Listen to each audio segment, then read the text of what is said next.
The Donnell Rawlings show, live in your face. Fuck y'all bitch ass nigga, you never take my place, nigga.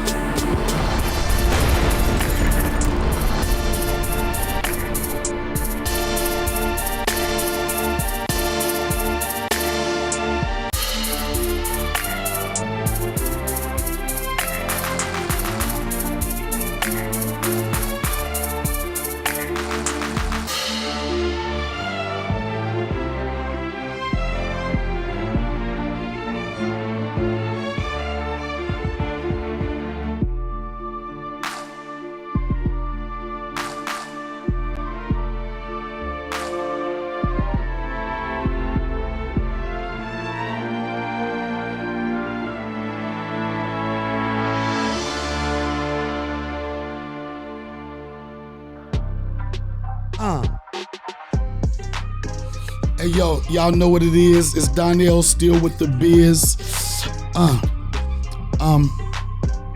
Sometimes my thoughts get stuck in my head. Shout out to people that are living because so many people are dead. Fred, he's not really dead, but I said what I said instead of a haiku with the flu or the Omarion strand. I'm a real nigga and I'm a ashy man. Sometimes people say my slowest wagon don't rhyme, but it don't matter because I'm gonna do it one more time. Bars, nigga. Yeah, dude. No. Bars. Always late. Do you understand how important it is to have a bomb when you spit 16 just to punctuate the shit, son? You know? Sorry. Can I just let me see how quick the bomb can be? I just feel strong.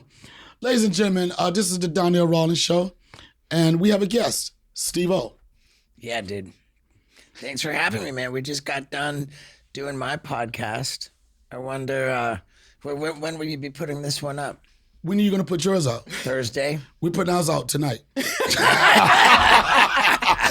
Yo, we know your game. It's like this, when you gonna put yours out? Who's gonna get the most hits? Yo, right now, I hope someone gets like stabbed or something on this podcast, because I need more followers and shit, right? Okay. And I'm not gonna be, I need something spectacular. All like right. Steve-O gouges Donnell's eyeball, runs out of the studio, right? And then we have something exclusive, be like this, oh, clickbait, we got him. Yeah, like, fuck, did you hear about when the one guy was on Mike Tyson's Hotboxing podcast? I don't know if the footage came out, but like, fucking Mike not like punched him. He fucking, I guessed. Yeah, I guess. My question is, see, I'm a person who believes that, what did they say? Well, What did I they know exactly do? what I they don't said. jump into it. Right. I've seen, You say he deserves it. I'm not saying that he deserves it. What I'm saying is that this is what I believe in. Nobody respects us anymore, Steve. There's two sides to every story. Okay. I mean, I know what it was. It was that Mike Tyson, like, really respected, cared about, had a relationship he valued with Tupac. Right. And this guest came on, and Mike felt that this guest was being disrespectful to the memory of Tupac, and he wasn't playing that, and he fucking swung on him. And I don't like the story came out, and that's why I know it. There's nothing that's not public about that, but it's the actual video footage of The disrespect. Right. Like that. I don't think that it ever came out, and I don't know if there was like some kind of a lawsuit surrounding it or anything Sound like like that. a broken jaw was surrounded. Yeah, I know it was surrounded about nurses or whatever. That's why if I was gonna do, and some people try to provoke certain shit. We was talking about this before we started. I would, like, if I'm doing an interview, depending on what my line of questioning was gonna be, I would determine how close I wanted to be Yeah. with him. If I know I'm gonna be bold enough to ask Mike Tyson, right? Have you ever sucked a dick, right? I know that I should be at least a half a building away from him. It's going to be a Zoom meeting. It's gonna be sometimes Zoom. Yeah, let's do a Zoom meet. Speaking of disrespect, I have to say this. I'm gonna get out of my system now. Steve-O, and you've been in the comedy world for like 11, 12 years, right? The level of disrespect that you've shown me over the years, you know? And I did your platform, right? I did your platform, and I was like, oh, and we had a great conversation. But the level of disrespect you've shown me in the times I've crossed your path in the comedy club, in the venue, I think you owe me an apology. That's all I'm just saying. You know, I don't know what it takes to get an apology out of you. You could just be like, Donnell, I'm sorry, let's get past it. You could fight it, you could argue it, but you owe me an apology. My question is, do you remember seeing him at any of these comedy clubs? Yes, the motherfucker. Okay, sorry. Not motherfucker, Steve. Go ahead. I'm not even sure how to take this because... Take it as you were disrespectful to me.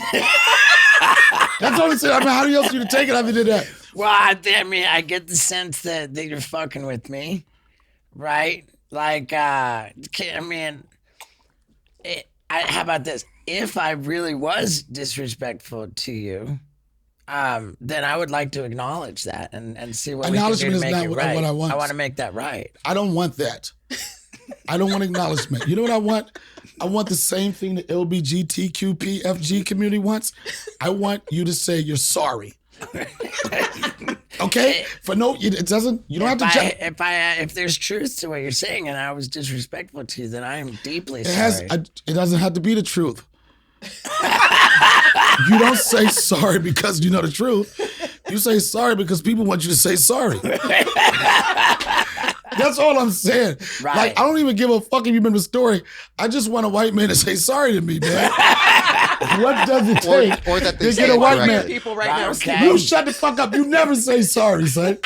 You never say sorry. Right. You never say sorry. No, I am joking. But it's just, the reason why I said it, because it's just a funny story. Maybe 3 or 4 months ago, we were in Mexico, just for laughs. Not New Mexico, Mexico. Mexico. Yeah, in Cancun. Oh, you said that because I'm black. No. We don't know the difference between Mexico and New Mexico. I thought I Black heard people you don't say. know the Mexicos. Which one was y'all at? The new one or the old one? The OG Mexico. No. Yeah. Mexico. Right. All right. In Cancun. And it was just for laugh. The first time they ever did, I guess they're doing what they did in Montreal, a destination where you can go somewhere, get these group festival passes. Yeah, they rent out a whole resort and then they pay you. You're buying a package vacation with like meals included, hotel room, and it's like you're going on this organized vacation. And it was not. It was the first time they ever tried to do it. Right. I don't know that it was like financially that successful for them. But you know what? You know what? When I looked at what happened, right? It was cool. It was a cool thing. Cool. But this is what I think. This is what I really think, Steve. It's going to be the beginning of something good. I believe so too. And I think so. You know how it was trying to perform during the pandemic, how comfortable people feel to go out. Are people going to get on a flight or something? So it meant a lot to me, the fact that it sold well. Again, what festival make money at the beginning? It never. You know what I'm saying? I'm not disparaging it in any way. Right. It was the inaugural first time. I think that it's the beginning of a good thing. They had a bunch of different activities like during the day. They had live podcasts. They had headlining And you didn't shows. go to none of the activities. Yeah, no, I did.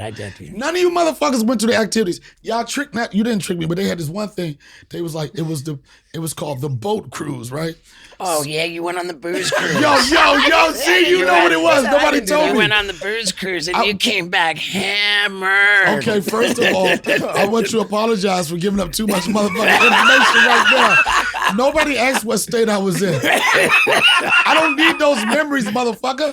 That's what a memory is for, to experience it, not for Steve to tell him, this motherfucker went on the boat and came back fucked up. Hey, Donnell, we saw it on your IG stories. I didn't look, I got fucked up. You got fucked up. There was. I mean, how do you not, man? There's white people in there with beers and shit.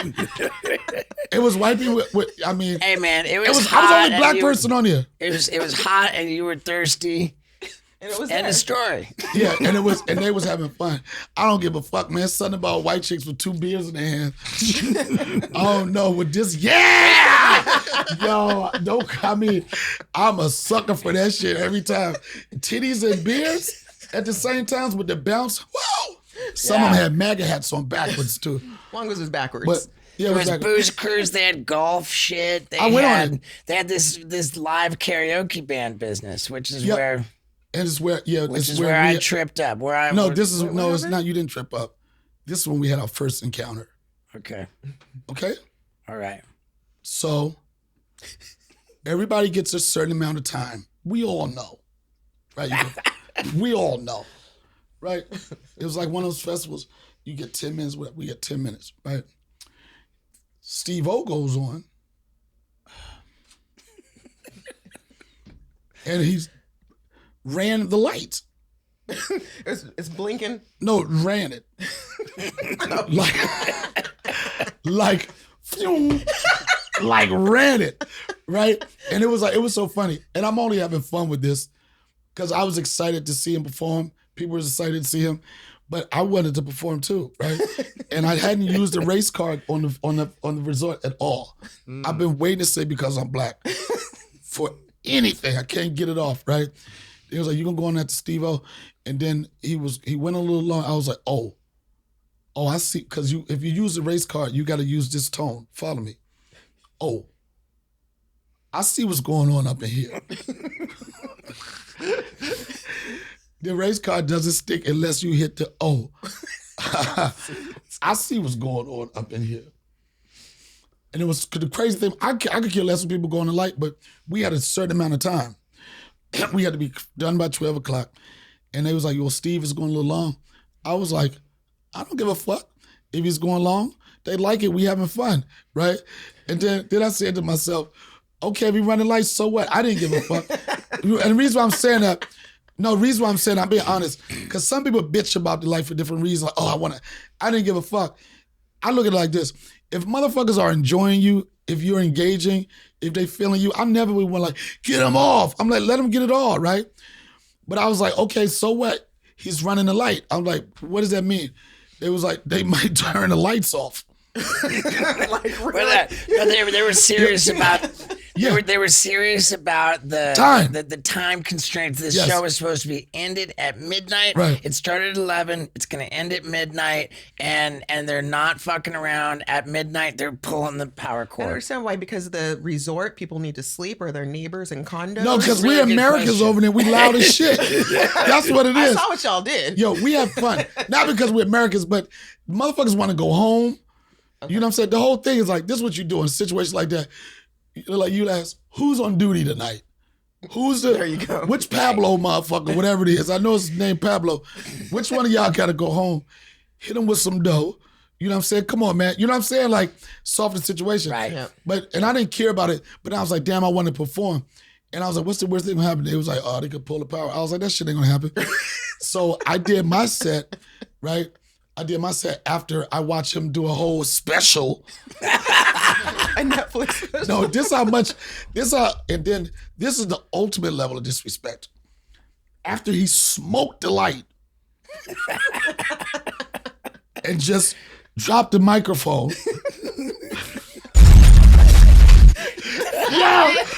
Yo, after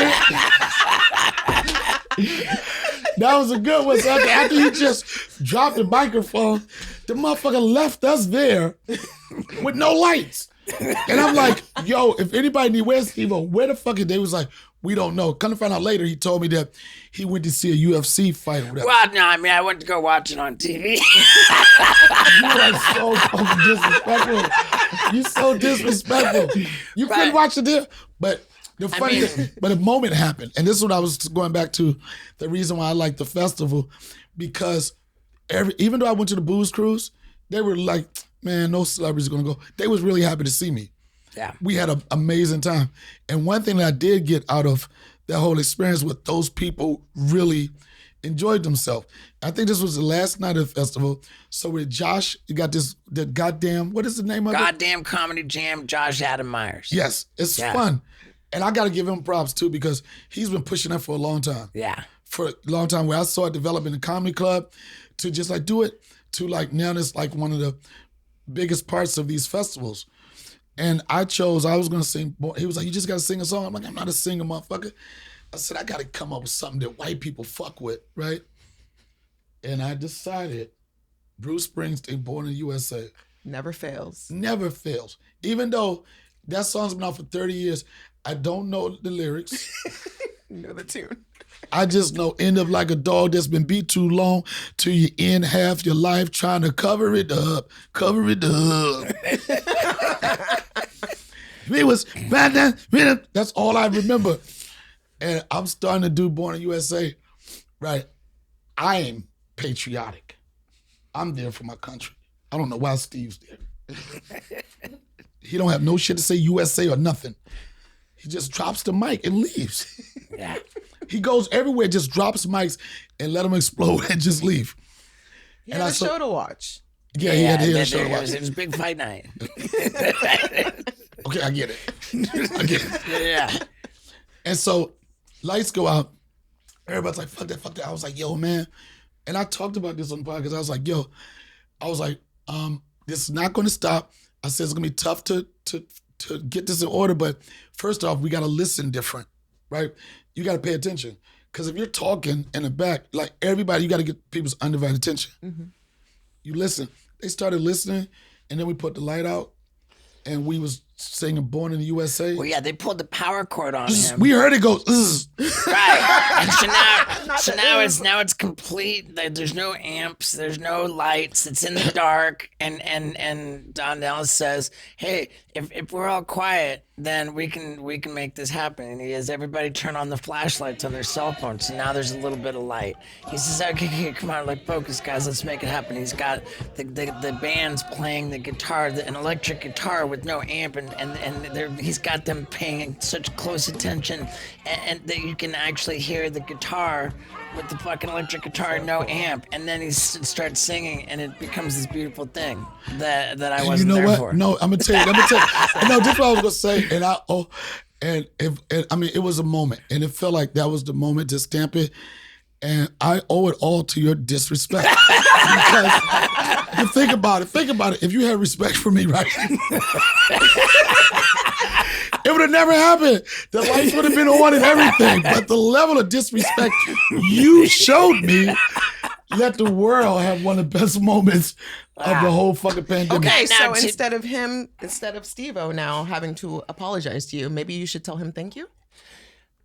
That's what I want to say. Thank you. Well, right on, man. Do you stand corrected, Donnell? What was that? Do you stand corrected?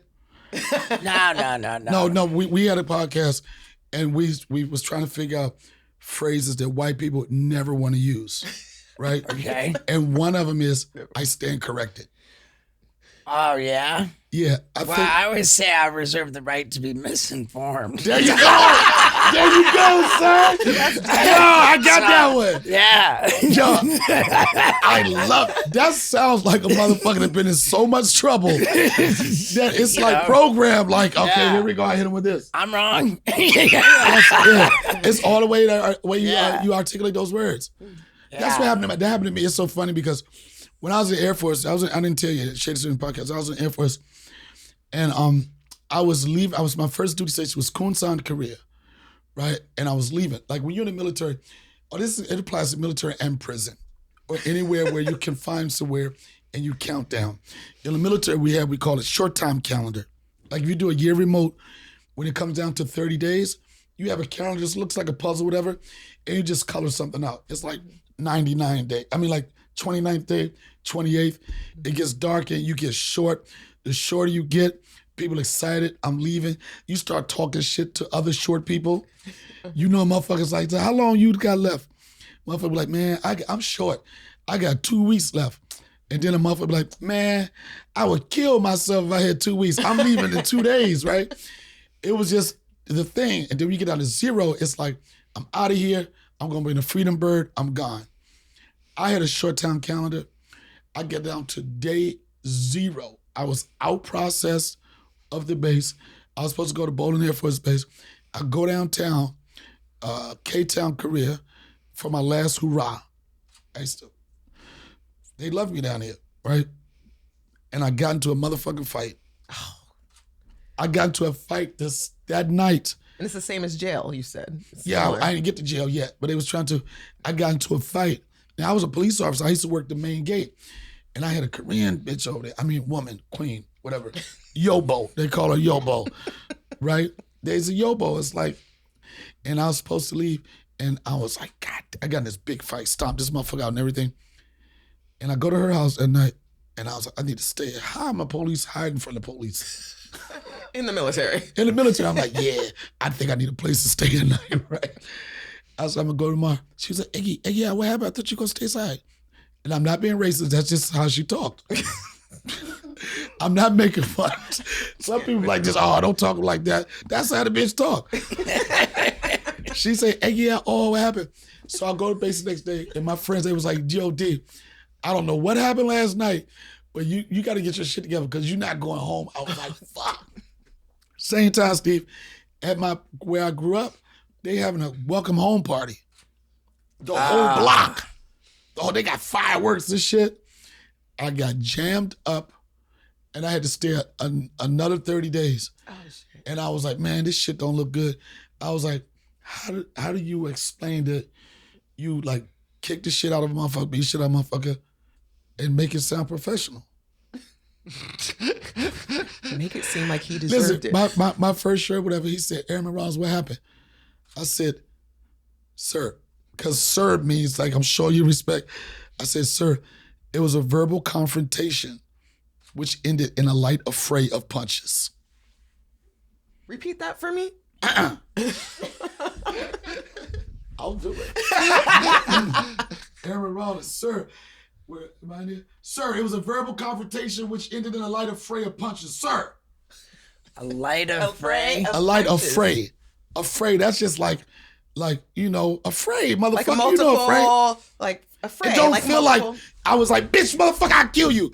It sounds like this is all an act of self-defense. Right. You know, it has more How of did you learn that? Who taught you that? You're a Korean woman? What? The light affray of punches. No, I got that sentence from somebody. It might have been my brother. My brother's a lawyer now. I'm pretty sure I used to go to my brother for all big words. Right. Yo, I'm telling you, the black household, everybody can't be the same thing. Like, it was me, my two younger brothers, right? And my brother went to Georgetown and Brown University. They call him the smart one. I was the dumb one by default. Right, and this is in D.C. This is in D.C., Alexandria, I grew up between Alexandria and D.C. Then my other brother, he was the church one. Like, everything is God with him. Wow. Yeah. Is that the gay one? Or? Oh, that's the other one. That's my father's side. You know, you got to mix them in. So are you the younger? I'm the oldest. This is a crazy question, Steve. I know it sounds crazy. I'm the oldest on my mother's side. Okay. Right? But I have maybe 5 or 6 brothers, not maybe 6 other brothers on my father's side. Okay. Man, that's crazy, dude. You have siblings, Steve-O? Do you understand that? I mean, like, I'm understanding that you have half siblings. Yes. Yeah. Yeah, but they say, you ask a black person, how many brothers and sisters you got? Well, on my mother's side, Yeah. I got 2. But on my father's side, man, we stopped counting in 97. he was popping out. How does it feel? We talk about this in the podcast. How does it feel? Because in regard to the world of stand-up, you're fairly new to it, right? You say 10 or 11 Well, years. I mean, right. I mean, like, I don't know the 12, 11 years is new to anything, but what's notable and what really kind of gives it that feeling is that I was known for some other shit beforehand. Why you act like motherfuckers don't know what you were known for? You said that like they forgot. You was like, I was known for some other Well, shit. yeah, no, I mean, and hey, it's all good, man. Like, Man, when I was growing up, I was like, I'm gonna tell you, I was like on the black shit, street shit, Brooklyn shit, like, and everybody I knew, when they talked about y'all, they said, this is what they said, man, them white boys crazy as a motherfucker. Yeah. Crazy. Yo, they put anything, how does it feel to be the person that a motherfucker could look at and say, this little motherfucker don't give a fuck. I mean, that was the goal. You know, that was the goal. I wanted to be like, you know, man, I'm going to be fucking crazy. Like, I'm dropping out of college. And they're, well, what are you going to do now? You really fucked up here, you know? And I said, When you say you fucked up in college, what do you mean by that? well, like within the first 2 weeks of class starting my freshman year, I was like kicked out of my dorm. I was placed on final disciplinary probation. Wait a minute. Yo, you did the same shit, did it, man? You said final. Like all the other ones. Right. But this is, Right. yo, I'm going to tell you so I funny. skipped them. I jumped the line. That's so funny. That's so funny you said that because Well, that's what they called it. when I got, when I decided to get out of the military, I didn't enlist for another 4 years. And it was, you said final discipline. Like they just kept putting shit in my shit. Like they so call they it say letter like reprimands. It's like they setting you up for the big one. right. Like they give you all these little ones, and then they're gonna Right. hit you with the motherfucker, bam, give me a Yeah. stripes type shit. And that's what I made. That's what I made an adjustment. So it was you was kicked out of school. Well, I was kicked out of the What'd you do? dorms. I failed. Well, I mean, that was just because That's a very white question. No, I just Right. want to know. Yo, Was you it a don't- jackass type thing? Well, I mean, I did end up getting kicked out for some jackass type shit. Yeah, but when I first got on final disciplinary probation, I had this roommate. He was like a super serious like architecture student, and he was like he had been doing all this work to pay his own way through college. He's got like multiple jobs. He's like really, and then his fucking asshole. I'd show up and I'm the roommate, and I'm just drinking all night and smoking out the fucking room with weed, and he's like, yo, I'm trying to fucking sleep because I've got fucking school, and so he's like, get this fucking guy out of here. Here's his weed. Here's his alcohol. Like, you know, they raided my room, and that's what I got in trouble for. Did you snitch? Hold on. Did you snitch? I didn't snitch. Nah. Who snitched? Oh, this roommate. this The roommate snitched. He snitched. Yeah, he What's his snitched. name? Yo. I can't even remember. Yo, you know who the fuck you are, you rat ass snitch motherfucker.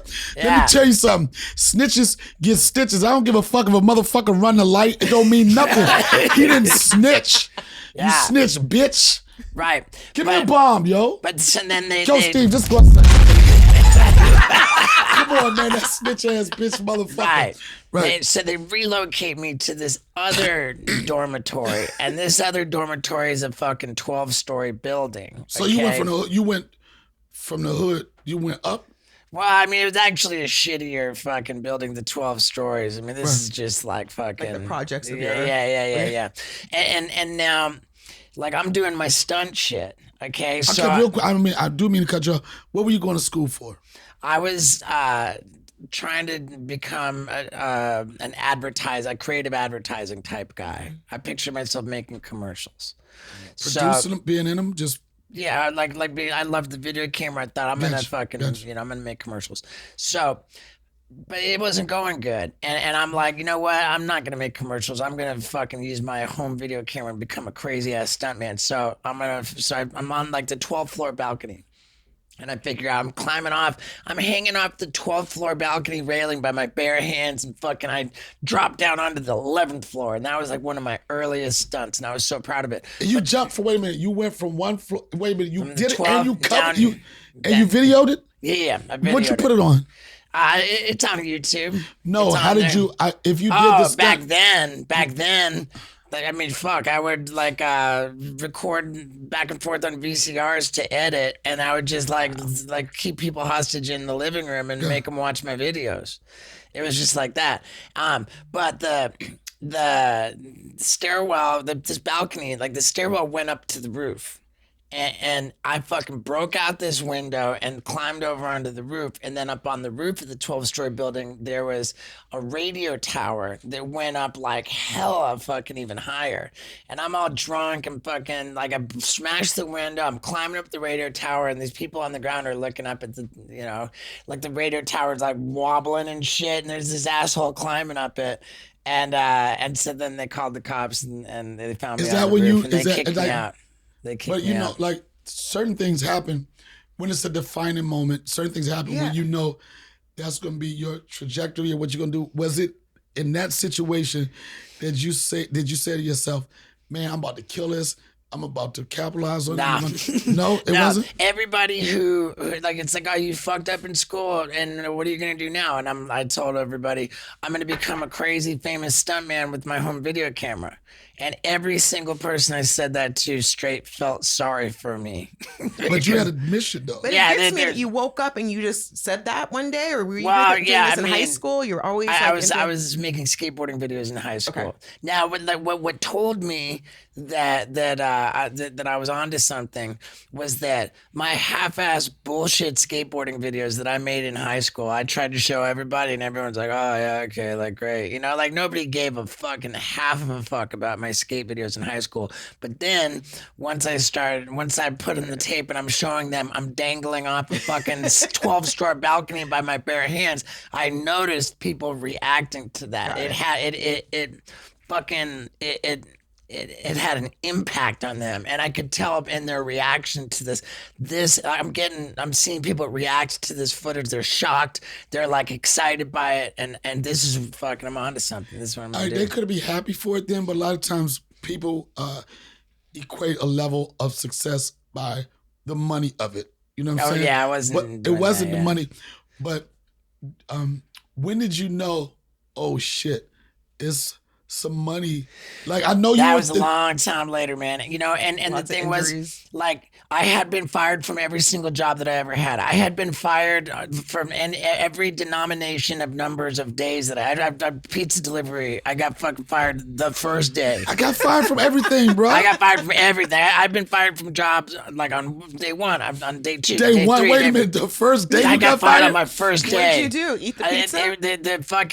The pizza delivered. The house was around the corner. It was like a fucking half a block away. It took me 45 minutes to get there. Like, that was probably at the same time. Was it Domino's? Because you had the 30-minute commitment. It was car crashes for that 30 minutes, son. They were like, dude, get the fuck out of here. You know, I know you were of the pizza world, but think about how smart they had to be for Domino's. You like, we want to deliver pizza. Who don't deliver pizza? We all deliver pizza. But especially in situations you've been smoking weed or whatever, that was such a brilliant marketing idea to say, we will deliver the pizza 30 minutes or less, or it's free. I'm black.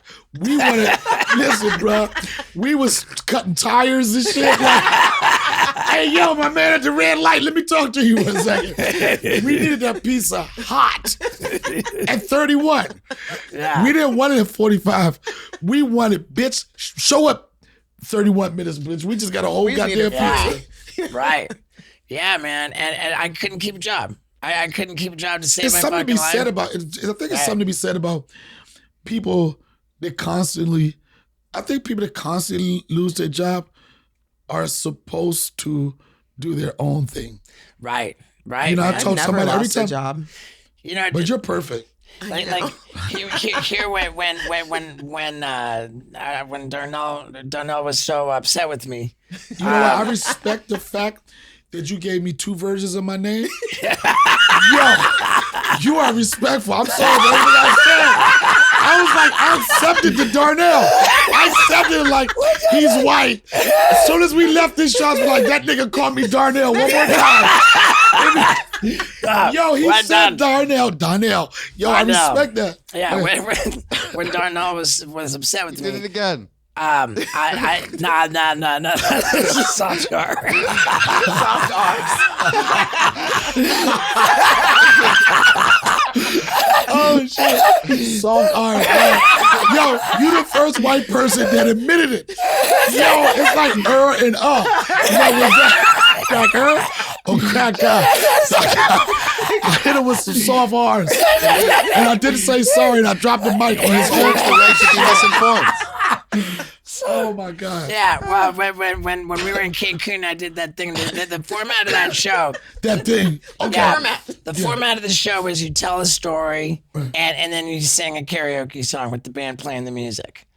For me, I picked Motley Crue, and the story I told was about how when I was 13 years old, I was a diehard Motley Crue fan. They came to my town for their concert, and I called every fucking hotel in the Yellow Pages asking for a room by the name of their manager. Sat there for hours on fucking end until they patched me through to a room, and I'm talking to the brother of the manager of Motley Crue, and that guy, he says, "How did you get this number?" And I'm like, "Dude, I called every hotel in the Yellow Pages." And he says, "Are you serious? That's fucking badass. How would you like backstage passes?" So I was 13 years old Always when been I a hustler. when I met my heroes. And after that, I was cursed for every fucking bad report card. Every time my dad was like, if you would just apply yourself, if you would just show the motivation and the tenacity that when you applied yourself to meeting your heroes, Motley Crue, then like everything would be so easy. But the problem is that if I'm not like super passionate about something. Oh, I know, and I know when you're not super lose. passionate Yeah. about something. When I'm not super passionate about something, I can't do it, man. Like I can't. Right, I you can't fake yeah. it. Yeah, I can't do it. So delivering a pizza. It's not your thing. It's not my thing. I can't. 30 minutes left, you're gonna kill somebody. I said I would never get it there in 30 minutes, bitch, on the application. So what time you think you're gonna get it there? On a scale of 1 to 30, when do you think your pizza's gonna be there? And if you keep answering 27 to 28, don't fuck with that guy. Right. That's right, Now, here's the man. funny thing about it, and you probably don't remember this, but before you disrespected me, and I know we made up. Before you disrespected me, right? You was telling me a story, and the excitement. This motherfucker tell you the story, right? You know, if Steve-O's telling you a story, you waiting for it to be some crazy shit. Mm-hmm. You know, like if you ever told a motherfucker about your Starbucks order, I would fucking lose Right. respect for you, Right. right? And he was telling me this story because it was a part of his special, I think. And you said, yo, you was excited. This is what you were excited about. He said, I fucking jump out of an airplane, right? His stories, they just keep going and on, right? He said, I jump out of an airplane and you looking like, for a black person, you're already extra white for even doing that. He's like, Yeah. soft R's or whatever. He said, so I jump off the airplane. Steve, you owe that. I'm butt ass naked. I'm like, okay. Then it just, I thought that was the end of it. I'm out of an airplane, butt ass naked. It kept going on. Butt ass naked. I'm jerking off. Yeah. He looking, no, wait a minute. It's one thing to tell a man a jerk off story, but it's another thing to look him right in his eyes. That was the level of disrespect. He's looking at me in my eyes and looking at me like, if you blink, you're gonna miss something. Literally and figuratively speaking, right? So he's like this, and I'm jerking off. I was like, And okay. I got a guy strapped on my back. Right, you know, right. like tandem. Right? And I'm butt ass naked. This guy's wearing nothing but a Speedo, and he's strapped to my back while I'm furiously masturbating in an airplane full of dudes, and it's a small ass airplane, and it's full of fucking dudes, and every one of them's pointing a camera right at me. But you're like, I'm gonna be Wait, the best it's not stuntman. over. The story is not over. Oh my god. Yeah. I mean, dude, like this is There's an ending. against a all happy odds. ending. He says, I'm doing this. I'm like this, okay. I'm a hater. I'm like this. I could probably jerk off out of a plane too. But without having the energy, he said, and I blew alone. That was the whole point, was that I had to time it so that I'm ejaculating as I'm evacuating the plane. I'm fucking... Where does it land? Well, I fucking did. Like, I got my dick out in the wind, right? And my dick's out in the wind. Not a drop fucking landed in the plane. And I shoot the load, but my dick's out in the wind. The plane's flying, so the wind just blasts this load. And we had a slow mo. We had a slow motion camera mounted on the outside of the fucking plane, the slow motion camera, and the load just gets blasted right into it. Yeah, it was the single greatest success of my fucking entire career. And I cornered Donnell. Tell me that story. I cornered him. I had him cornered. He couldn't get away. I was fucking maintaining eye contact. And this was like, it was important to me that he know that like how serious I take my comedy. You're jacking off. I mean, No, I was saying to myself, I've done some some interesting things in my lifetime, right? But with anything, you want to know what is your focus. And I'm saying to myself, I need to know how can you focus on all of that Correct. at one time. The guy is in the back. The guy on your back. Yeah. Guy on your back. What were you thinking about while you were doing all this? Yes. Well, I brought a fucking portable DVD player. This is the day. This is the Yeah, picture of the day? this is the clip where I Oh, and the dog is licking your. The dog is licking his penis. The dog is licking his penis. yeah, The dog is your Peru dog. yeah, the brew dog. Oh, Okay, Wiki. so now, so I'm watching a porno. You see, I get the porno right here. My feet are. Oh, I'm you got a curling. fluffer. I'm curling Oh the my toes. goodness. Okay, now It's I, real. I give the sign. Now I get my dick out in the wind. You see, boom, it's coming out in the wind, and blah. and then look at the time. It's picture perfect. Blah. I'm still you- cranking oh out. my I'm God. cranking out the rest. I'm following through this guy cranking out the rest, finishing off the job. Can I just say though, he has a black dick. I mean, I just saw the dog licking it, but It was like did that make you upset? no. Okay, well, check this out. This was purely fucking by accident, right? But like, I'm coming up with I'm thinking like with my comedy, and then like I want to So have. now you're jerking off in the air. You're still thinking comedy. Well, in my with my comedy in general, I want to have funny bits, but that I also want to have video components to them. So I came up with this bit where I said, you know, it strikes me that because women, you see them, they paint their boobs. And they're walking around outside. Nobody's upset. They're fucking women paint their boobs and they walk around like it's And no then I big be deal. wondering why you look. Go ahead. And I'm like, so Then I get women. mad. Be like, bitch, come on. Go ahead. So women can paint their titties and it's no big deal. So I decided it is That's my why it was right black. to paint my dick. It's art. If you, and Yeah, I'm saying you're I artist. paint my black. dick. Right. So Duh. I So got, wait a minute. Wait a minute. So I got this. Wait. That's what I said.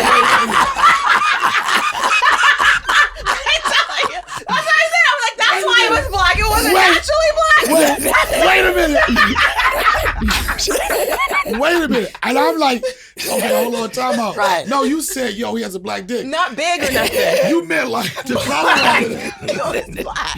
Well, right. So LaToya was like this. She all over you like this. Really? I like Steve-O, but I ain't know.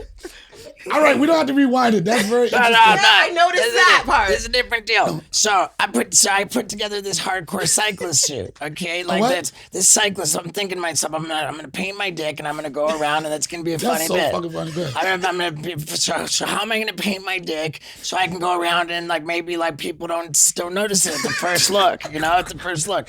So They not gonna first notice. You're white. I don't know if you know it. You're white. right. Right? So Right. your body, your white body, it's like, Right. so it's like you walk around with the blur sign on you or something? Well, no. So I'm thinking to myself, okay, if I'm gonna paint, like, if I paint myself, maybe it won't be so noticed. Like what's it's like tight clothing? I think spandex. And then, okay, so spandex, and then I think who wears spandex? And I think, okay, bicycle.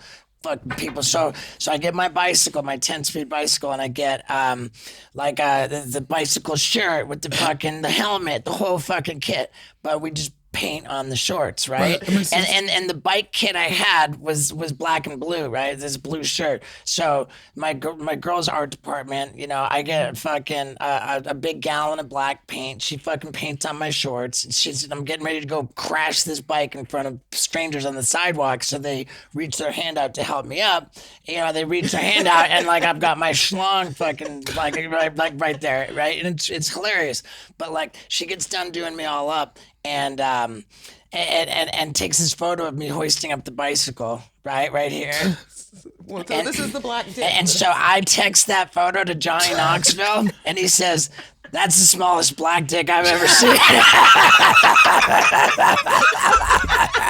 Oh my God. And I walked right into that. I had no fucking. It wasn't like, oh, I'm gonna fucking paint my dick black. I'm gonna go in black dick. Not blackface. I'm going in black. Is that racist? No, it's not racist. Okay. You said it Just too. making sure. But you said it like this. He has a black dick.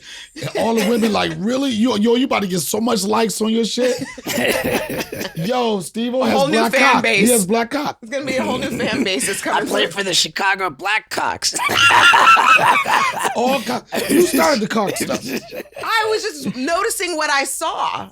Young Steve-O, older Steve-O, when you were younger, and it's, everything that we talk about, it's been out there. Everybody knows your situation with drugs and when you was out there party guy. This may be a crazy question. Who did you have the most fun at?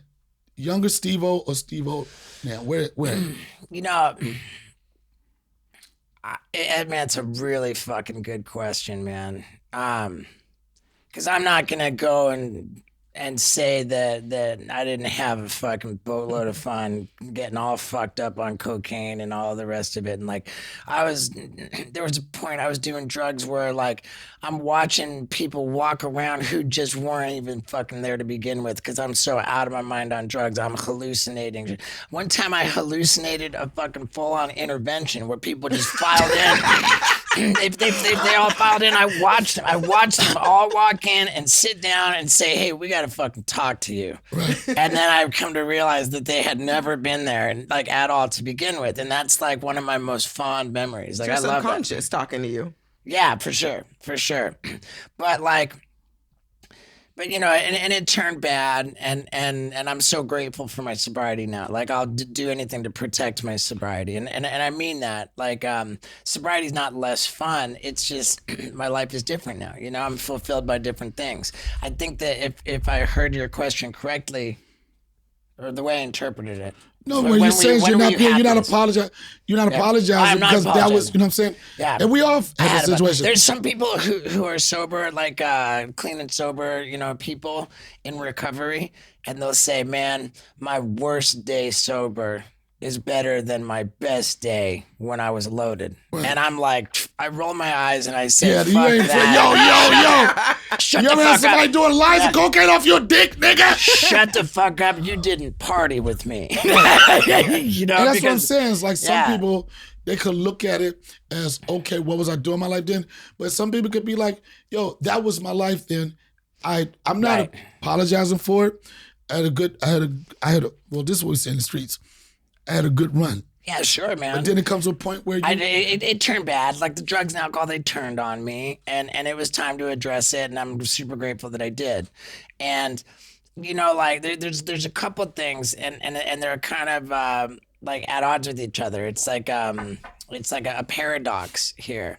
But the reality of my career as Steve-O is crazy that like I started out with bad deals, like you see, you got to pay your dues, you weren't getting a lot of money from basic cable, right. But like over the course of my career, and it's over 20 years into it now, like I'm still on an upward trajectory, like over like as it relates to like financial like income. I'm earning more now than I ever had before. Like I'm still on my way up, and that's crazy. I don't want to just draw these similarities like I'm on your dick, but it does. There's a lot of things that I think are parallel with you and I. Yeah. And when I say that, and it's so when you really explain to people, they think you've been cocky. I've been doing 27 years, right? Yeah. And I say every year I get better. And I'm talking about getting better, not off of a whack year. I'm talking about every year was fire. Like me at 15 years, I was a beast. At 20, I was a beast. And with that said, every year I get better. Like there's no... Always growth. It's always something to grow. I mean, it follows that the longer you spend doing something, the better you get at it. The more... That's why I fuck good. Yeah, the more you I'm just accomplish, making that note. The more accomplishments you have, the more go you have past. to build I listen on. to your black dick part. Yeah. I said I fuck good, son. Let me get a bomb. Can we get a bomb? Oh, he's hating on me. Now, so there's this incredible like gratitude and pride and satisfaction in the fact that I've been able to be on an upward trajectory. However, if I interpret your question the way that I heard it, it is when were you the most happy? When was I the happiest? And I gotta believe, I have this theory that anybody who has achieved like substantial financial success was actually happier And the hustle. Yeah. I say it all the time, son. Yeah. That when you get there, Right. when you get there, it's whatever. And I'm telling you, I've hung out with some very influential people, some very rich people, some billionaires. And then when you're on the outside, if those are not your people, your excitement is like, oh shit. And the question you want to ask, like, how does it feel? And every one of them, they make it their business to say it wasn't always like this. Yeah. They make their business to say that, well, and the part of it they get more excited about is the come up. Yeah. I said all the time. I remember when Tracy Morgan, when he was bubbling, I remember us fucking in a Toyota. He'll remember burgundy Toyota Corolla, fucking mufflers tied up with a coat hanger. The heat don't work. Windshield is fucked up. But we driving to go get $200. And dude, I genuinely believe that before I accomplished anything, before I earned anything, that I really believed that I was technically happier then. That's why Mentor, Donnell doesn't pay me. He uses men- that same excuse. The whole show you were thinking of when can I say something whack. This is a perfect time. But I'm just letting you know, you let us do this and just push the buttons right now. You know? As they told LeBron, dribble the basketball. And this is what I'm saying. What was I saying? You're not losing my thought. What was I saying? Yeah, you were saying about the hustle and Yeah, about how happier before you made it. yeah. Yeah, everybody, like, the thing that you appreciate the most is hustle. And I tell people, okay, Donnell, what do I need to do if I want to do this business? I said, you have to be able to be happy being broke. Yeah. If you can be happy being broke, this business will be a piece of cake. Let me tell you this saying I heard that fucked me up when I heard it. It pierced right through me and it fucking even scared the shit out of me. For you to even say something scared you, I want to hear it. I'm like this. Okay. The man who has nothing doesn't have to worry about shit except his next meal. But the man who has everything has to worry about his last meal. That fucks me up. Because like when I had nothing, like I was just in the present. You know, I'm like, oh, what's going on now? But like once you start socking away some millions of dollars, then like you're fine now. So now you're like, oh well, fuck. Like how long is this gonna last me? Oh shit. Like you know, it's people who have more than like $10 million, like are the people who feel the most financially insecure. Well, because your overhead grows now, and now you have more people to take care of. That's responsibility. You have more of everything. The more money, the more problems. Dude, like I had a fucking session with the therapist not long ago, and I said, hey, you know, like I'm really been pretty fucking killing it lately. I just made the leap from comedy clubs into theaters, and so like it's like you whoa. know the shift. You know, I just graduated. People don't know that level. People don't. And dude, they don't it's get like it. we're it's coming. like you get like the best thing. And you say yourself, I'm in these comedy clubs. I got to be there 4 days. Yeah, you dude. Yeah. Then I got to win. I got to do press. Blah, blah, blah, blah, blah. And you just want. You know, the next level is like, I want to be able to get that in one fucking. Right, bang. Right, and fucking where the comedy club ends is a long way before where the theater tour begins. There's this big fucking ocean, and to jump that, like to make it from comedy clubs to theaters was it was a gnarly big deal. And you know, and I just made that leap, and I got the podcast, and the podcast fucking who knew that shit was like lucrative, you know? Like I didn't know Joe Rogan and them white boys be keeping it a secret, bro. No, they've been talking to me about everything but that fucking ad space spins and all that type of shit. And so I got like I tell the therapist, I say, you know, like I'm fucking like killing it, man. Like I'm just like I can't even believe like I've achieved this like this success recently, and I genuinely believe like what's scaring me is that I think that as I'm becoming more successful, I think I'm I think I can see because it's happening pretty quick recently, and I feel But like it's been so many years of putting it in. Understood.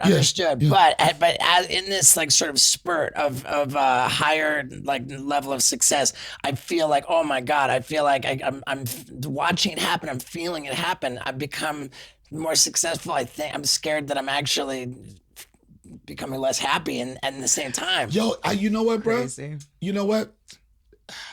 I feel you on that because what they say, be careful for what you wish for. I mean, yeah. And you get close to it, I'm like, no, this shit is too. Yo, I'll be like this. I know this is crazy. I'm like, no, this shit is too good. Oh, they about to RIP me, right? I'm like, I'm like, something about to happen. Niggas gonna have my picture on every. I don't want the RIP library, but I was like, it's too good.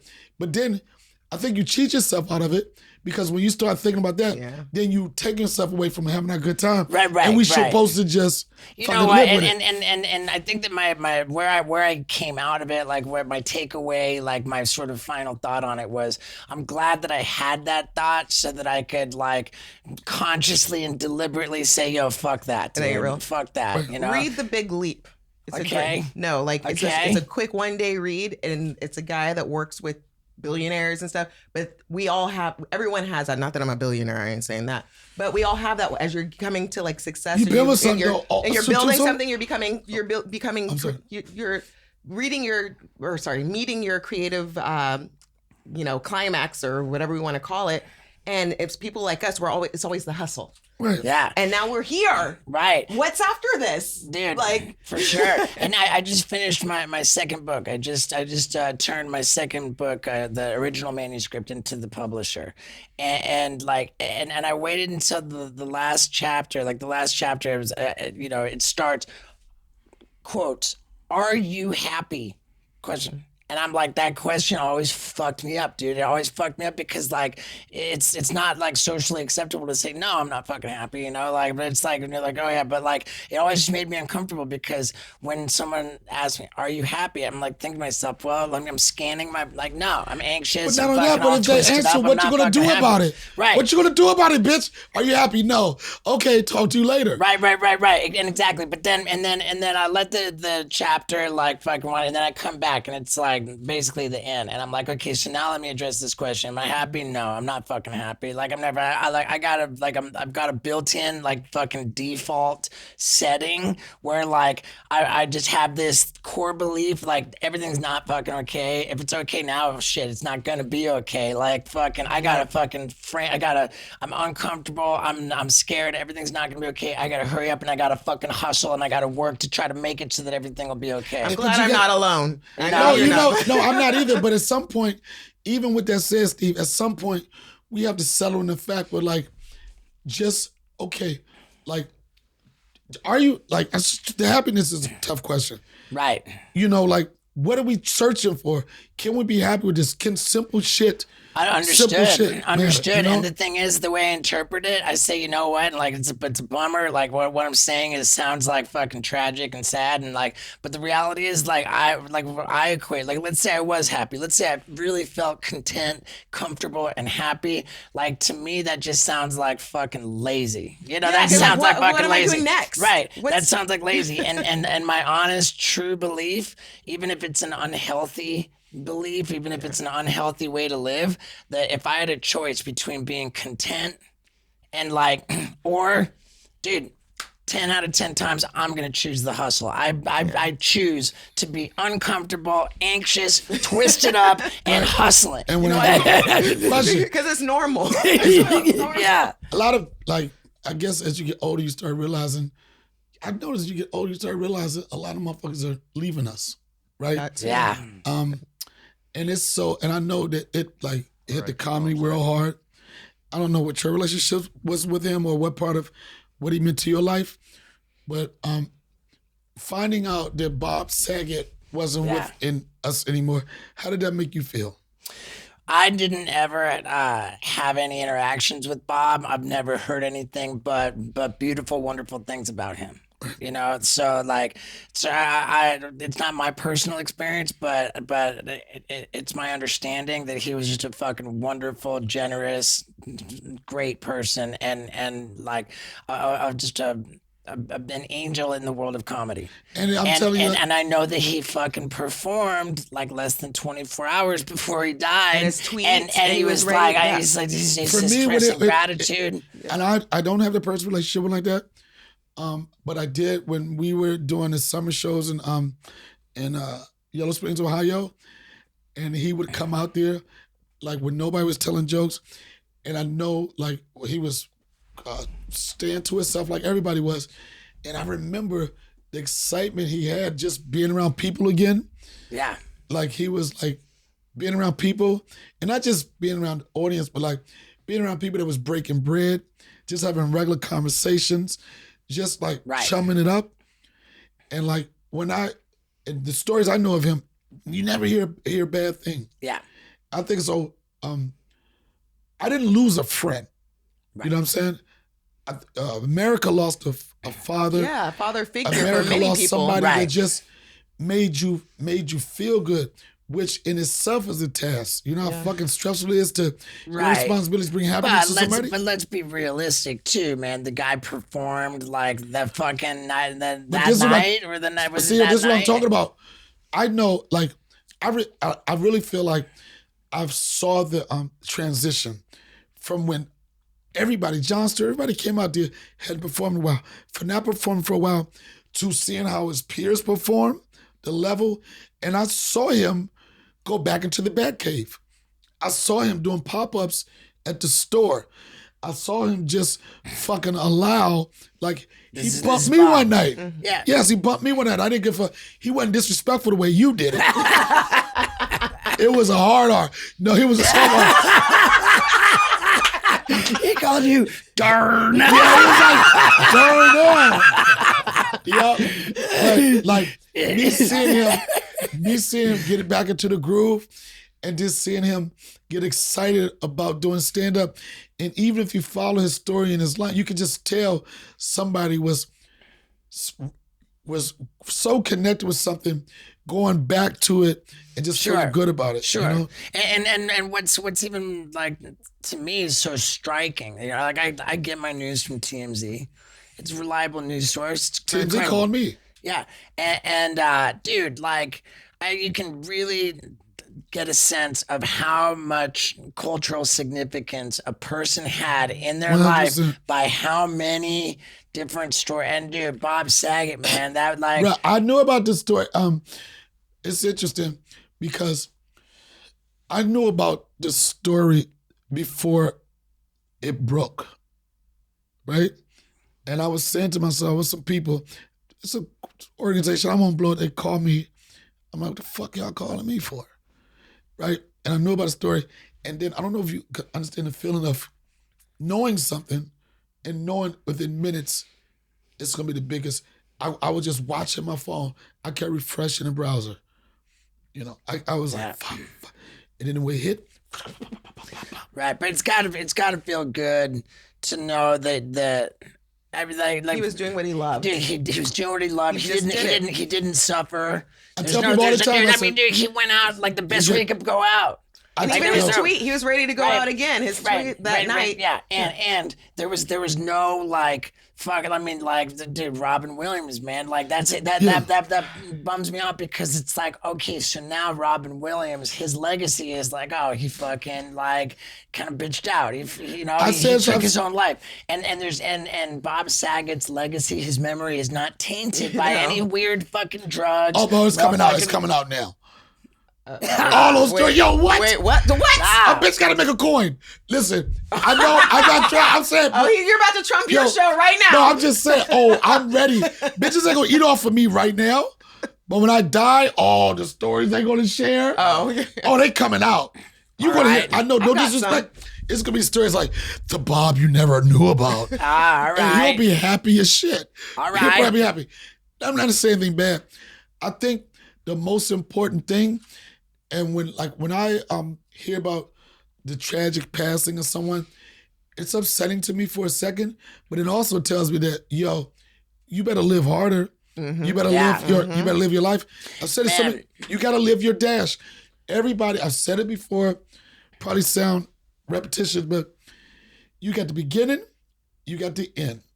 And it's what the fuck do you do in the middle of it? Right. Now, like, and this I think is gonna really come full circle, because when I was talking about I fucking fucked up in college, I couldn't keep a job. I believed, I believed that I was onto something with my video camera. I did believe that, and I also didn't think that I was going to necessarily fucking become hugely successful, because You're my favorite one in the whole crew, by the way. There was no precedent for when I was doing this. Everyone felt bad for me. And like my future didn't look that bright because I couldn't keep a job and I couldn't fucking There's a reason for it, though. It was destined. So I genuinely believed that I was going to fail at life and die young. And that's what I was really doing with the video camera, because it all came from the question, when did it occur to you that there was going to be money in it? Right. And I didn't ever think I was going to see money for it. I didn't think there was ever going to be. I thought I was going to fucking fail at life and die really young, and I was trying to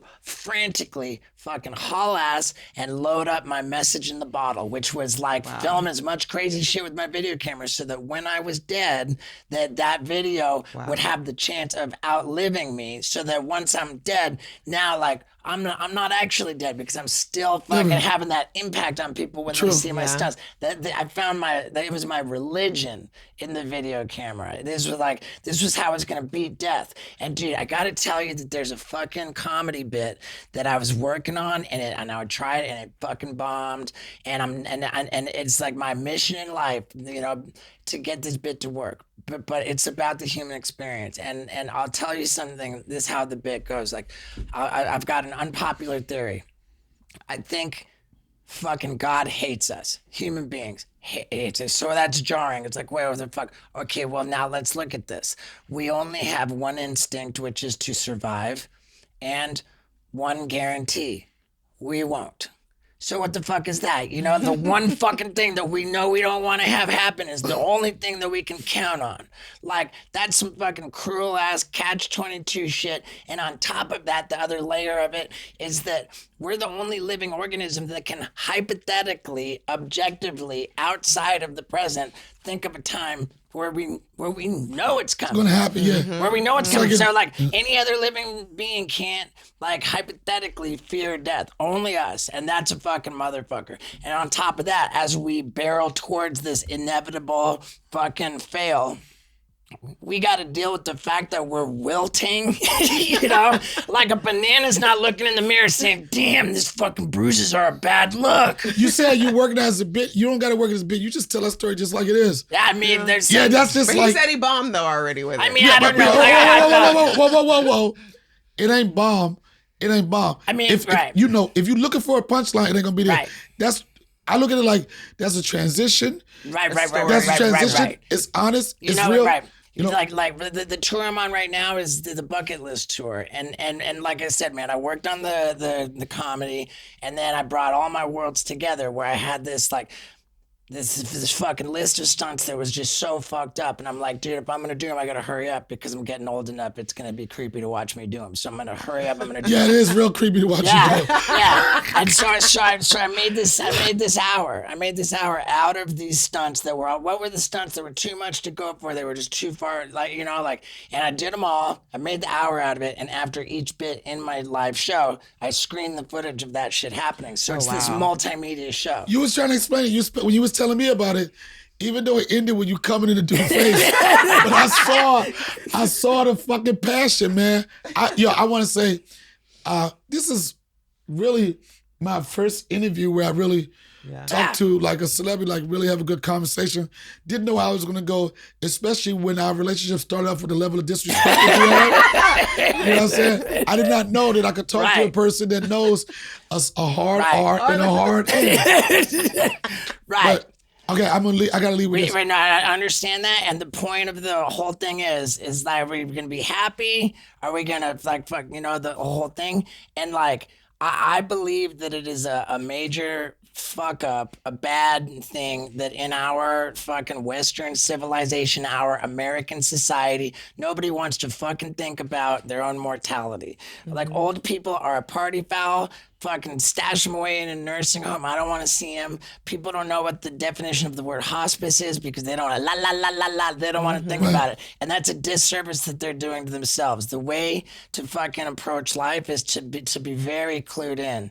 I was the lucky one because I thought I was going to die. And I was thinking about when I was in my 20s, I was trying to haul ass to hurry up to get done what I wanted to be proud of fucking after I was dead. And that's what I think more people need to do. And I that's think that the hustle. most important thing, and I think we're saying the same thing, we're all gonna die. Live your motherfucking life. Can I get a bomb? Yeah. He's out. Yeah, man. Thank you, Donnell. Oh, that was solid, son. That was good. That was